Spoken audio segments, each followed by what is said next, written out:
Most of you already know I failed my first 8 businesses. If you've been following me for any time here on YouTube or my podcast or anything like that, you know little bits and pieces as to why I failed. Most of it came out to be pretty much burnout. But there was a lot of small things that I either did or didn't do that led up to that burnout. But I really want to be vulnerable with something that I didn't think about then, but now as I'm a business coach, I knew exactly what a major problem was.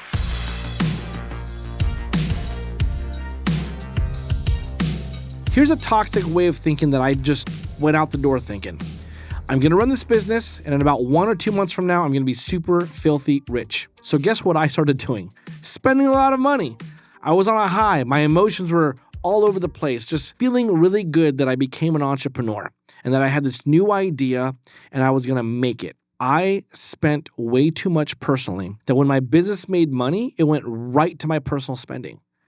There was not much of a margin left after that to put back into my business, to create ads to get new clients, and to do some basic necessary things like pay some bills.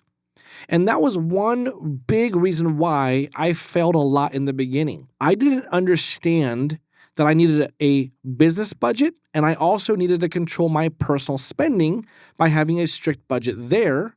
And I had to make sure that my business had margin to be able to fund my personal budget. And if I didn't, I had to adjust my personal budget. Some of you are watching this, and you're probably either in the same boat going through it right now, or you're about to start a business, or you've made the mistakes I've made over and over and over again. And here's what's killing your business profits right now, is you have no personal budget, and therefore you have no money standards when it comes to your personal spending.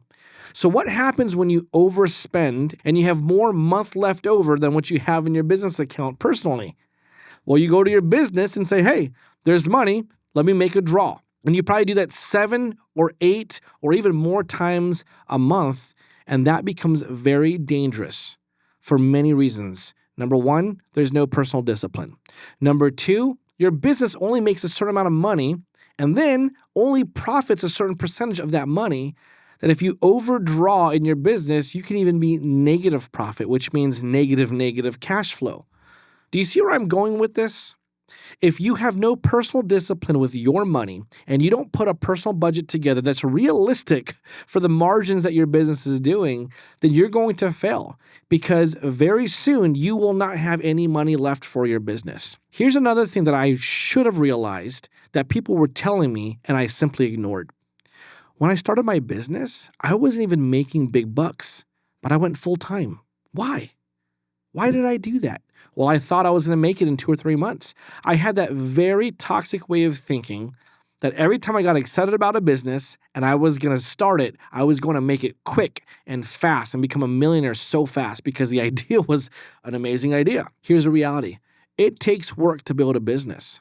And sometimes when you start something, it is very wise to maintain your steady flow of income with your job or your other business that's doing well to start this business so that you don't have those issues when you start this business and right away it has to fund your lifestyle.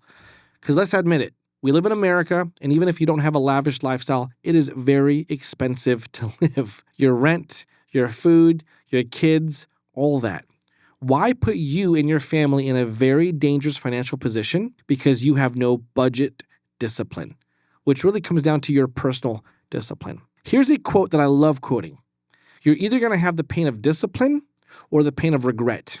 And this totally applies to the subject I'm talking about right now, your personal budget. Most of you have a business budget or some type of budget light for your business, but you have no personal budget. So here's my suggestion.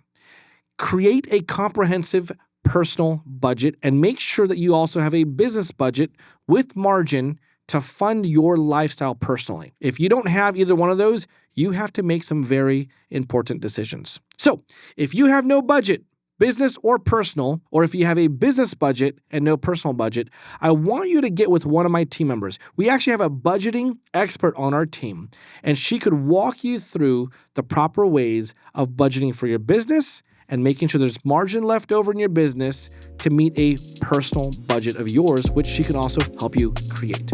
So click on the link and make sure that you request a budget, and I'll get you with the right coach from our team. Stay strong.